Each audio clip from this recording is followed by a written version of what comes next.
Welcome back to the show नाजरीन। Break पर जाने से पहले जब हम बात कर रहे थे कि अब इन तमाम तरमीम के हवाले से बिल की मंजूरी के बाद जो इससे पहले सुप्रीम कोर्ट का फैसला मौजूद है उस पर क्या असर होगा और मुल्की सियासी सूरत हाल में सियासी मंजरनामे में क्या तब्दीलियां रूनमा हो सकती हैं, जो नई खबरें आ रही हैं कि अब इसको चैलेंज किया जाएगा सुप्रीम कोर्ट में और दूसरी जानिब सुप्रीम कोर्ट का अपना फैसला पहले से मौजूद है। इसी पर मजीद बात करने के लिए PTI के सीनियर रहनुमा हैं सेनेटर मोहम्मद हुमायूं मोहम्मद, उन्होंने हमें ज्वाइन किया। अस्सलाम वालेकुम सर। वालेकुम अस्सलाम। सर, ये बड़ी खबरें हैं, कल के हवाले से भी बड़ी गर्मा गर्म खबरें थी। अब इसको चैलेंज किया जा रहा है तरमीमी बिल को और मखसूस नशिस्तों का मामला है जिस पर सुप्रीम कोर्ट का ऑर्डर पहले से मौजूद है बड़ा वाज़े तौर पर। अब आप क्या समझते हैं कि आने वाले दिनों में पाकिस्तान तहरीक इंसाफ के लिए क्या कोई अच्छी खबरें होंगी? ये नहीं, एक महाजराई का जो माहौल बना हुआ है अदलिया के दरमियान और हुकूमत अपने जिस बिल पर कायम है, जो उसने पास भी करवा लिया अपनी हठधर्मी से, उस पर आप क्या देख रहे हैं? अच्छा, मैं आपको एक चीज समझाता हूँ। सबसे पहले तो देखिए, लॉ पास करना कोई बुराई नहीं है और में अगर देखा जाए तो लॉ में एज ए लॉ जो है ना, इसके अंदर कोई बहुत बड़े मसले नहीं है। एज ए लॉ इसको इंडिपेंडेंट देखा जाए। इसके अंदर एक शिक है, वो शिक इस लॉ को बदनीयती बना देती है, बदनीयती पे कर देती है। तो वो वाली बात है ना, इन्नमल अमालु बिन्नियात, आपके अमल का दारोमदार नियतों पर है और इससे पता चलता है इसकी नियत फतूर है। कोई भी लॉ जब आप रिट्रोस्पेक्टिव अप्लाई करने के लिए करते हैं ना, तो जनरली इन जनरल टर्म्स ज्यादातर वो लॉ गलत होते हैं। वो किसी चीज को प्रोटेक्ट करना चाहते हैं या कोई गलत चीज हो, वेरी रेयरली कोई ऐसी चीज हो जो गलत हुई है उसको भी वो ठीक नहीं कर सकता, वो पीछे से ठीक नहीं। क्योंकि अगर आप 5 साल पहले लेकर जाएंगे, 6 साल पहले जाएंगे, तो 6 साल जो गलत हो गई थी वो गलत हो गई थी। आप उसको स्टॉप करके आगे प्रोस्पेक्टिवली के आज के बाद से ये चीज नहीं होगी। बिल्कुल ठीक है। हाँ, आप दूसरा ये कर सकते हैं कि अगर मैंने कोई कत्ल किया है तो आप ये नहीं कहते हो कि इससे पहले जिन्होंने कत्ल किए तो वो कलअदम हो जाएंगे। आप मेरे कत्ल का कहोगे कि यार इसने कत्ल नहीं किया तो इसको हम, इसके ये जो सजा है उसको हम कलअदम करार करते हैं। तो उस लिहाज से इन प्रिंसिपल ये बदनीयती पर है। नंबर 2, इसका जो दूसरी चीज है, जो असल चीज है, देखिए ये इन लोगों ने किया है, 2 ऑनरेबल जजेस ने बेसिकली हुकूमत को कहा है कि आप लार्जर बेंच का जो फैसला है, जो फुल बेंच का जो फैसला है सुप्रीम कोर्ट का, आप लोग वो मत मानो।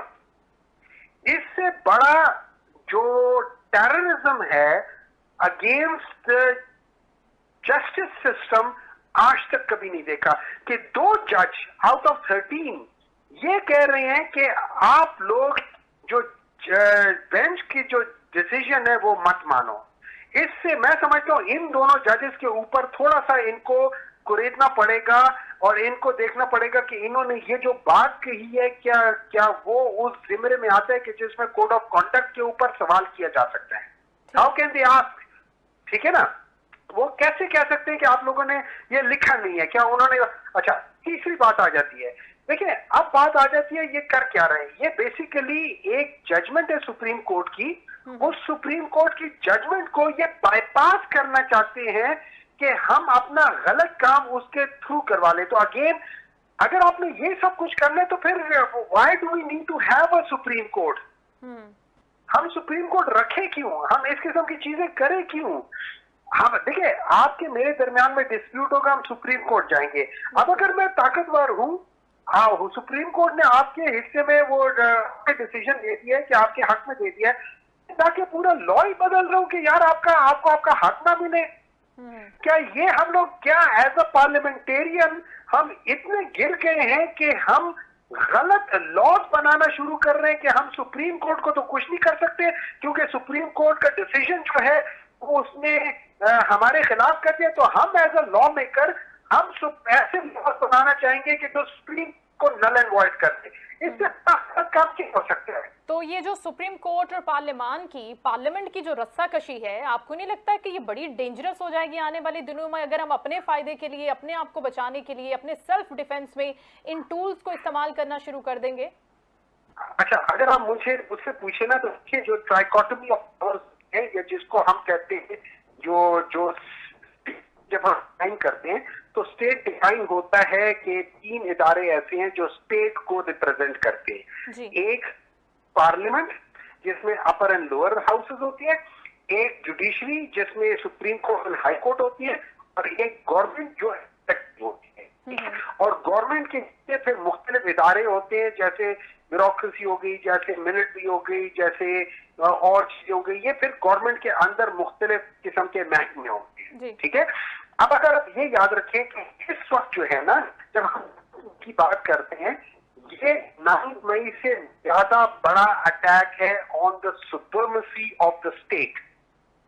दैट्स माय क्वेश्चन कि अब ये जो एक सूरत हाल क्रिएट करने की कोशिश की जा रही है, उससे पाकिस्तान की ऑलरेडी आप जान रहे हैं कि कितना बड़ा मसला है।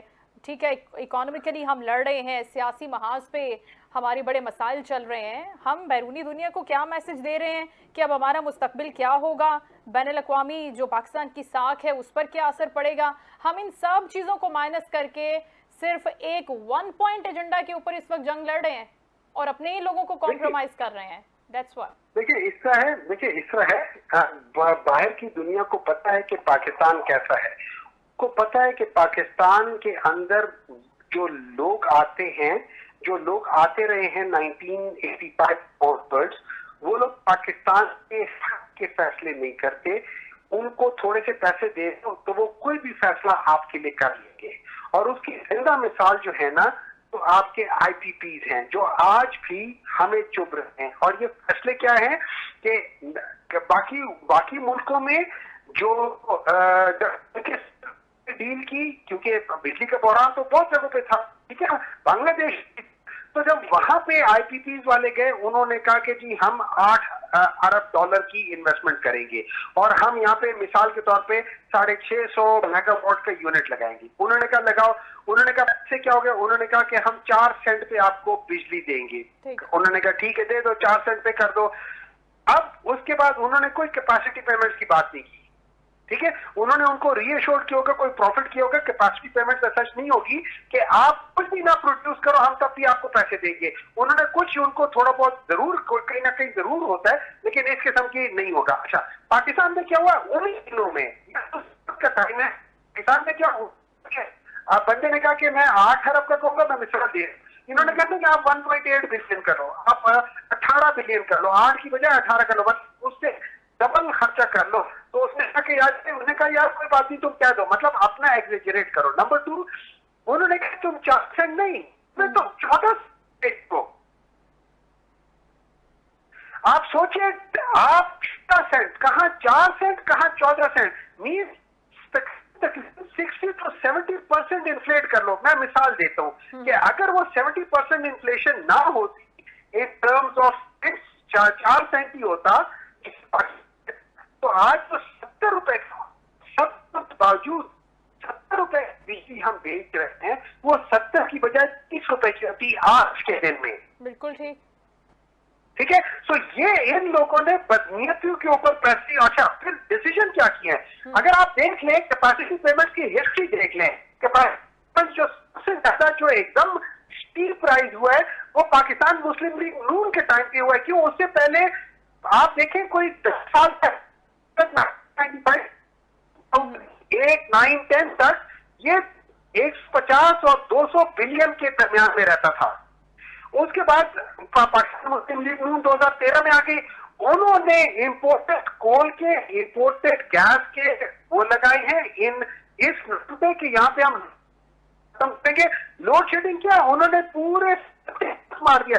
उसके बाद से आपकी कैपेसिटी पेमेंट एकदम अगले ही साल तो कॉन्ट्रैक्ट किया 2017 में वो 200 से लेके 600 पे चली गई, उसके अगले साल 600 से 1.1 खरब पे चली गई और तीसरे साल चौथे साल 1.7 खरब में, आज 2.7 खरब पे है। सिर्फ 5 सालों के अंदर अंदर ये 3 to 4 बिलियन से 2.5 बिलियन पे ले गए, जो पाकिस्तान मुस्लिम लीग नून के जमाने के थे। इनसे बड़ी इस मुल्क के खिलाफ कोई पार्टी है ही नहीं। लेकिन उनका ये कहना है कि ये सारे के सारे इकदामात हमने अवामी मुफाद में किए हैं, मुल्क से लोड शेडिंग का खात्मा किया है, ये सारे इकदाम करके जो आपने अभी गुफ्तगू की है PMLN के दौरे हुकूमत की। उनसे पूछ ले, ऐसा होता है, एक कॉन्ट्रैक्ट होता है ना, एक कॉन्ट्रैक्ट होता है, उस कॉन्ट्रैक्ट में सबसे पहले डेफिनेशन होती है। उसमें इन्होंने अवाम को जब इन्होंने कहा था कि हम पाकिस्तान मुस्लिम लीग नून के जो मिनिस्टर्स हैं, पाकिस्तान मुस्लिम लीग नून के जो मालिकान हैं, इनादर शरीफ हैं, हम लोग, उन्होंने उसको डेफिनेशन में अवाम का मतलब वो लोग हैं, उन्होंने उसको डिफाइन वैसे किया हुआ है उस बात पे। अच्छा, ठीक है, उनकी डेफिनेशन अवाम की कुछ और है। मैं आपकी बात बिल्कुल अंडरस्टैंड कर गई हूँ सर। अभी coming back to the topic, हम IPPs जो है ना बड़ा एक वास्ट टॉपिक है और उस पर गुफ्तगू करने के लिए हमें अलग एक वक्त रिक्वायर्ड होगा। लेकिन अभी जो मामला चल रहा है, इलेक्शन कमीशन इस सारे के सारे सिनेरियो में ये दावा कर रही है कि उन्होंने आइन और कानून के मुताबिक इलेक्शन से पहले, इलेक्शन के बाद अपनी जिम्मेदारी मुकम्मल निभाई है। हमने देखा है कि किस तरीके से उन्होंने निभाई है, लेकिन आपका क्या कमेंट है बीइंग अ पाकिस्तान तहरीक इंसाफ के आप जाहिर है उससे ताल्लुक रखते हैं, आपको क्या लगता है कि जितना भी काम इनको दिया एक केयर टेकर गवर्नमेंट ने, सेटअप ने, वो इन्होंने कितने अच्छे तरीके से निभाया है? अच्छा देखिए, इसकी समझा देता हूँ। सबसे पहले एक चीज ये है कि कमीशन का जो रोल है ना, वो इस तरह है कि उन्होंने सबसे पहले पाकिस्तान के इंसाफ जून में उन्होंने एक डिसीजन ली, 2023 में उन्होंने डिसीजन ली कि इंटर पार्टी इलेक्शन की। फिर उन्होंने उसको बताया ही नहीं, वो 3 से महीने उसके ऊपर गए। फिर जब उनको ख्याल आया कि यार अब तो अक्टूबर आ गया है और 1-1.5 महीना रह गया इलेक्शन का, तो उन्होंने उस वक्त कहा कि जी आपके ये इलेक्शन हमने कलअदम कर दिया है, अब आपके पास टोटल 20 दिन है, उनमें जो कर सकते कर ले। ये बदनीयती का फैसला था पहला। उसके बाद जब हम लोगों ने दोबारा इलेक्शन किया, उनके पास इख्तियार है, उन्होंने नहीं माना कि हम नहीं मानते, ठीक है। अब ये याद रखें, इस वक्त हमारे बल्ले का निशान क्या वो आ गया।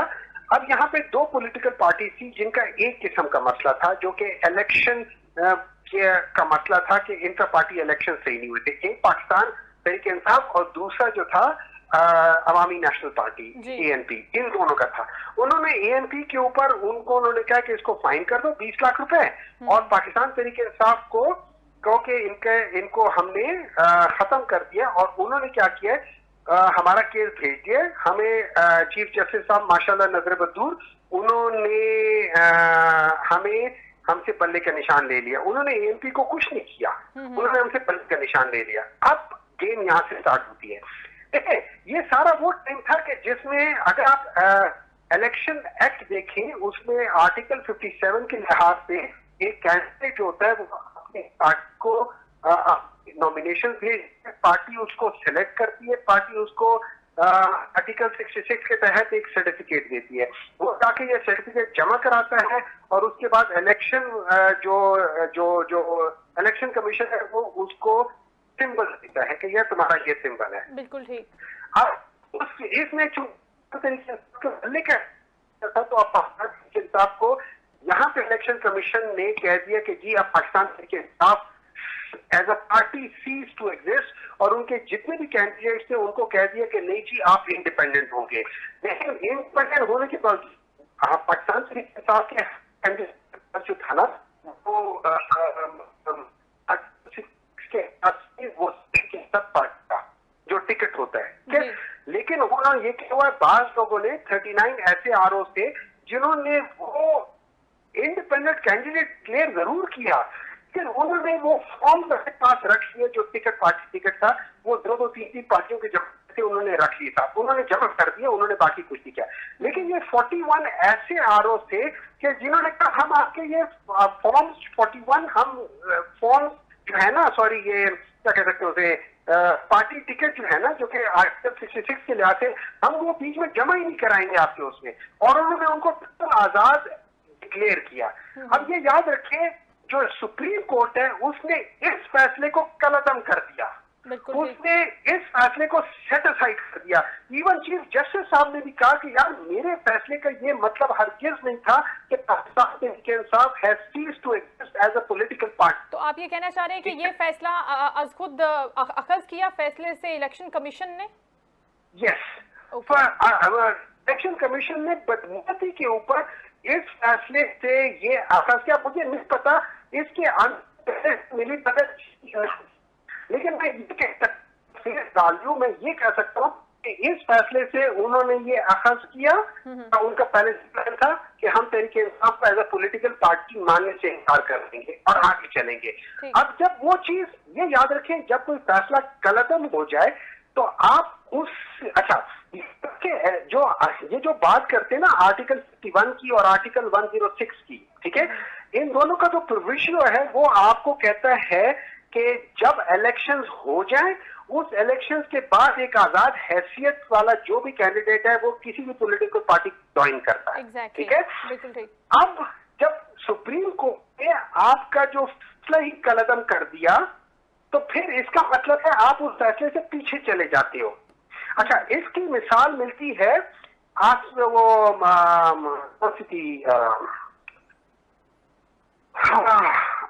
आसमा जिलानी केस में, इसका वो मिसाल मिलती है। तो ये है कि अगर कोई केस हो उसके ऊपर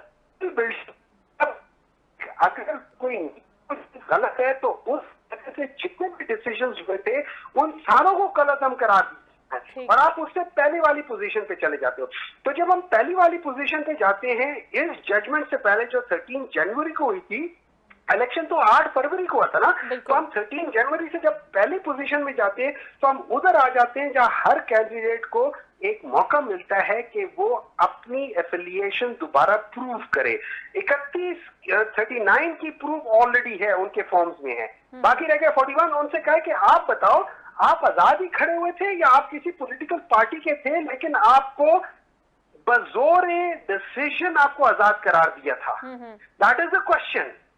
अब अगर ये लोग करते हैं, मैं ये समझता हूँ सुप्रीम कोर्ट इनके इस फैसले को कलअदम करार दे देगी और ये एज यूजुअल उसके बाद ये फिजिकली अब्यूज करने जाएंगे सुप्रीम कोर्ट को। ओके, ठीक है, लेकिन अब अगर ये वाली सारी सिचुएशन क्रिएट होती है जिस तरह से आप कह रहे हैं कि अगर चैलेंज किया उस सुप्रीम कोर्ट के फैसले को जो कि पहले से मौजूद है, कलअदम हो चुकी हैं सारी चीज़ें, तो आप नहीं समझते कि इसको ट्रैक पर लाने की कोशिश करनी चाहिए बजाय इसके कि उस महाज राय को मजीद फ्यूलिंग की जाए, सिचुएशन को मजीद खराब किया जाए? देखिए, इस तरह है, अगेन मैं बताता हूँ, नियत पर है। एक चोर जो होगा ना वो अपनी चोरी छुपाने के लिए किसी भी हद तक चला जाएगा, ठीक है, आप जाएं, लेकिन उसके लिए सुने, उसके लिए अगर उसको कत्ल भी करना पड़े वो कत्ल कर देगा। एक डाकू तो कत्ल करके पैसा भी लूट सकता है ना। एक चोर जो होता है वो नॉर्मली छुप के चोरी करता है, लेकिन अगर उसकी चोरी पकड़ी जा रही हो ना, वो उस चोरी को छुपाने के लिए किसी हद तक जा। ठीक है, लेकिन अब पीटीआई जब जा रही है, विफाक और इलेक्शन कमीशन को फरीक बना रही है जो चैलेंज करने के लिए अब पीटीआई जा रही है सुप्रीम कोर्ट में, तो अब आपको क्या लग रहा है कि क्या मुमकिन फैसला आने वाला है और उस पर उसका क्या असर होगा आने वाले दिनों पर? देखिए, ये तो मैं नहीं बता सकते कि क्या फैसला आएगा, क्योंकि ये तो जजेस जो हैं वो डिसाइड करेंगे कि उसका क्या फैसला करना होगा। वो इसके हक में भी कर सकते हैं, इसके खिलाफ भी कर सकते हैं। मेरा नहीं ख्याल कि ये जजेस करेंगे। अच्छा, शुक्र अल्हम्दुलिल्लाह इस वक्त कोई जज सुप्रीम कोर्ट में या कोई जज ऐसे नहीं है जो किसी जमाने में जो ब्रीफ केस लेकर जजों को खरीदने जाया करते थे ना। कोई एक जज थे, मेरे ख्याल में उनका नाम भी ताड़क था, इससे मिलता जुलता नाम था। वो रिश्वत लेना और देना दोनों करते थे, ठीक है। तो अब उस पर नहीं पता उस पर इस्लाम क्या कहता है जो रिश्वत लेता है और देता है, तो वो भी चेक कर लेंगे हम बाद में। तो शुक्र है इस किस्म का कोई जज नहीं है। चलिए, ये तो एक अच्छी बात है। अब वो जो आपने रिश्वत लेने और देने वाली बात की, तो उसके ऊपर बड़ा क्लियर स्टैंड है कुरान का कि लेने वाला और देने वाला दोनों जहन्नमी है, राशि और दोनों जहन्नमी। तो फिर तो अब हम क्या कह सकते हैं उस तरह के जजेस के बारे में? तो सर अभी हम मॉरल ग्राउंड्स पे तो बात ही नहीं कर रहे ना, अभी हम मोरालिटी के ऊपर, अखलाकियात के ऊपर तो कुछ एग्जिस्ट ही नहीं कर रहा ना, अनफॉर्चुनेटली। देखिए, आपको पता है आपका हर एक काम आपके मॉरल वैल्यूज की वजह से सही या गलत होता है। अगर आपके मॉरल वैल्यूज हाई हैं तो फिर आप सही काम करोगे। अगर आपके मॉरल वैल्यूज, एथिकल वैल्यूज है ही नहीं तो फिर आपके लिए तो कोई फर्क ही नहीं पड़ता ना। बिल्कुल फिर आपके लिए कोई फर्क नहीं पड़ता। ये जो हम बात करते हैं सही और गलत का, इसका डायरेक्ट बुनियाद है आपकी परवरिश से और आपके मॉरल वैल्यू से और आपके एथिकल वैल्यू से। जिन लोगों को, जो लोग सही काम नहीं करते, उनके moral values, ethical values zero होते हैं। राइट सर, बिल्कुल आप दुरुस्त कह रहे हैं, लेकिन अब आने वाले वक्त में हमें देखना होगा कि अब मोरालिटी के ऊपर तो ये बेस कर नहीं रहा, आईनी और कानूनी तौर पर इसका क्या रास्ता निकलता है। Thank you so much. Senator Humayun Mohammad हमारे साथ थे और उनकी गुफ्तगू हमने सुनी और उनका यही कहना था कि अब क्योंकि चैलेंज कर दिया है पाकिस्तान तहरीक इंसाफ ने इस पूरे तरमीमी बिल को, तो आने वाले दिनों में देखना होगा कि सुप्रीम कोर्ट अपने 12 जुलाई वाले फैसले को बिल्कुल उसी तरह से मेंटेन रखती है या उसके खिलाफ जाकर कोई और फैसला ऐसा एक नई रुख जो है वो क्रिएट कर सकता है पॉलिटिक्स में, और अब यहाँ ये वाला फैसला कहाँ पर स्टैंड करेगा। आज की डेवलपमेंट के हवाले से शो में हमने बात की पाकिस्तान तहरीक इंसाफ के रहनुमाओं से भी, और साथ ही साथ हमने एक लीगल एक्सपर्ट की राय को भी शामिल किया ताकि ये समझने में मदद मिल सके कि इलेक्शन एक्ट तरमीमी बिल को अगर चैलेंज किया जाता है तो आने वाले दिनों में 12 जुलाई के फैसले पर वो किस तरह से असरअंदाज होता है। दूसरी जानिब जो मखसूस नशिस्तों का मामला है वो किस करवट उठ बैठेगा, क्योंकि इससे पहले क्योंकि ये लार्जर बेंच का फैसला था, मेजॉरिटी का फैसला था, लेकिन उसे उस तरह से तस्लीम नहीं किया जा रहा एक मखसूस सियासी जमात की जानिब से, और ये कहा जा रहा है कि अभी क्योंकि तफसीली फैसला नहीं आया, अभी क्योंकि रिटन जजमेंट नहीं आई, तो उस तरह से उसकी वो जगह नहीं बनती जो होनी चाहिए। तो उससे पहले ये कानून साजी पार्लियामेंट से करवाना कितना इंपॉर्टेंट है, या आने वाले दिनों में ये कितना चैलेंजिंग हो जाएगा खुद हुकूमती जमात के लिए या फिर उसके इत्तेहादियों के लिए। शो का वक्त अपने ख्ताम को पहुंचता, अपना बहुत ख्याल रखिएगा। इंशाल्लाह नेक्स्ट टाइम आपसे मुलाकात होगी। अल्लाह हाफिज।